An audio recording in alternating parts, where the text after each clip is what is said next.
अभी आप सुन रहे हैं मैथिली रसल को। अरे रे भाई दिवाली आबि रहल है, कुछ तैयारी नहीं देखे छियो? है महाराज ने तन घर में खर्ची ने बर्ची आ दिवाली मनावे छी। महंगा देखे से कितना चीज हो गेलो छे। सुने हमर गो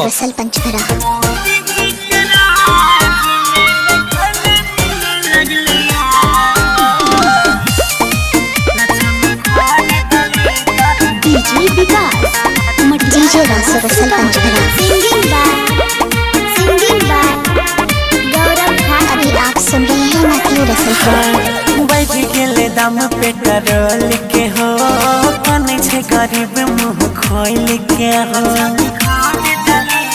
ए भैया बैठ गेले दाम पेट्रोल के हो, कने छे गरीब मुंह खोल के हो। मोदी जी के राज में न खल मिले लगले यार, मोदी जी के राज में न खल मिले लगले यार।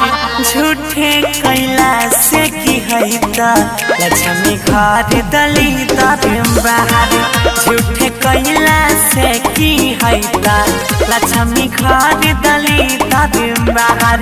झूठे कैला से की है ता लक्ष्मी घर दली तारम बाहर।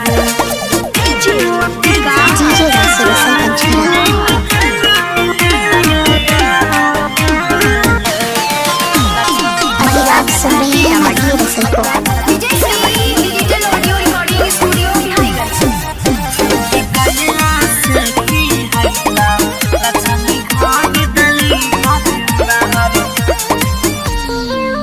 मजदूरी किसान सब छै परेशान के न मनते दिवाली के पावन हो। बड़ी रोज महंगाई नहीं छै कुछो कमाई, आप लागै नहीं कुछो मन भावना हो।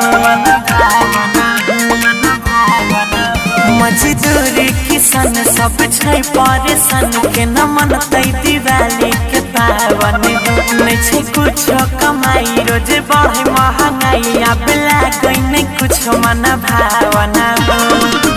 पढ़ लिख के भी लागै नौकरी लै में पहाड़। पढ़ लिख के भी लागै नौकरी लै में पहाड़।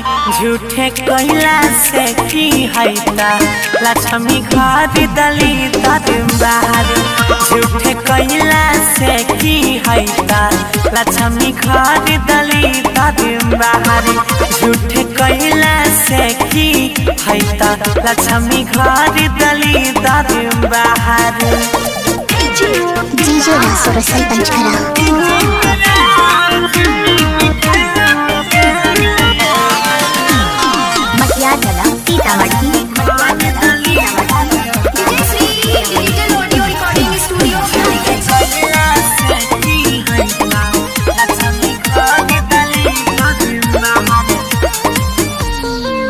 केना जीते गरीब कोई नहीं आबै करीब, मतलब के भगेले जमाना। लाख करे गुहार कोई नहीं सुने पुकार, सब दे दै छै उल्टे ताना। केना जीते गरीब कोई नहीं आबै करीब, मतलब के भगेले जमाना। लाख करे गुहार कोई नहीं सुने पुकार, सब दे दै छै उल्टे ताना। गौरव जैया गाबी गाबी करे गोहार। राय पर रणजीत गाबी गाबी करे गोहार। झूठे करने से क्या होगा, लक्ष्मी घर दली तारम बाहर। झूठे कैला से की है ता लक्ष्मी घर दली तारम बाहर। झूठे कैला से की है ता लक्ष्मी घर दली तारम बाहर। रिकॉर्डिंग डीजे रसल पंचखरा।